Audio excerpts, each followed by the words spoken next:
Baik, Assalamualaikum warahmatullahi wabarakatuh. Perkenalkan, nama saya Diska Anggraini dari jurusan Pendidikan Ekonomi Angkatan 2025. Hari ini saya mau berbagi sedikit tentang salah satu konsep penting dalam ekonomi, yaitu arus kegiatan ekonomi. Jadi, apa sih sebenarnya arus kegiatan ekonomi itu? Secara sederhana, ini adalah gambaran visual tentang bagaimana uang, barang, dan jasa bergerak dari suatu pelaku ekonomi ke pelaku lainnya. Jadi bisa dibayangkan seperti roda yang terus berputar, rumah tangga, perusahaan, pemerintah, dan masyarakat luar negeri semuanya terlibat supaya roda ekonomi ini jalan terus.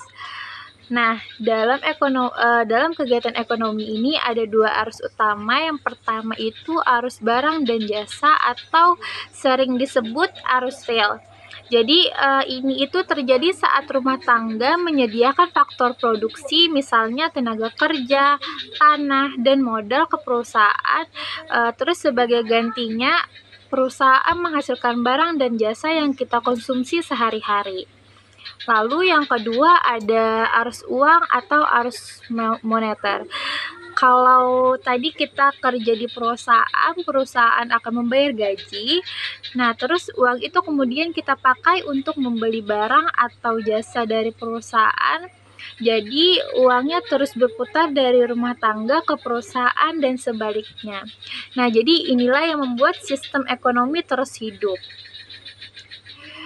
Next, pelaku ekonomi sendiri itu ada 4 kelompok utama. Yang pertama itu rumah tangga konsumen, yaitu kita sebagai masyarakat yang membeli barang dan jasa.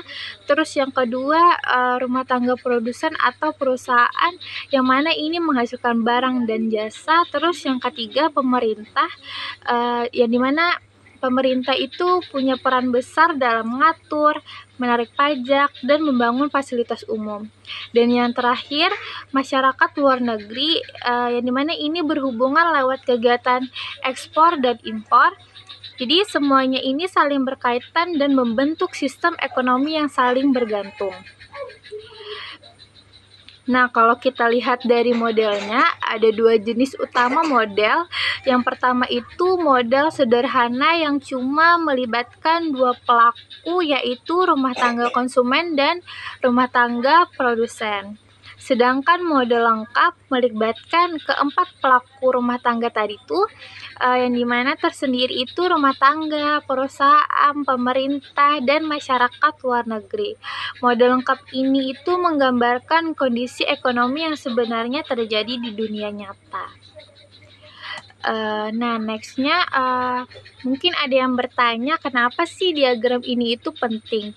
Karena lewat diagram arus ekonomi kita bisa menganalisis kondisi ekonomi suatu negara. Misalnya untuk menghitung pendapatan nasional, pengeluaran masyarakat, sampai kebijakan fiskal dan moneter pemerintah. Jadi diagram ini sangat berguna untuk memahami keseimbangan ekonomi secara makro. Nah, jadi bisa kita simpulkan bahwa arus kegiatan ekonomi ini menggambarkan bagaimana uang dan barang terus berputar di antara pelaku ekonomi. Jadi secara sederhananya itu kita bekerja di perusahaan, dapat gaji, lalu gaji itu kita pakai buat belanja. Terus pemerintah mengambil pajak lalu membangunnya kembali dalam bentuk fasilitas umum. Dan masyarakat luar negeri juga ikut berperan lewat ekspor dan impor. Jadi semuanya ini tuh saling terhubung membentuk sistem ekonomi yang dinamis dan berkesinambungan. Oke, mungkin itu saja yang bisa saya sampaikan tentang arus kegiatan ekonomi. Semoga bisa membantu teman-teman memahami bagaimana roda ekonomi ini berputar di sekitaran kita. Terima kasih banyak atas perhatiannya. Wassalamualaikum warahmatullahi wabarakatuh.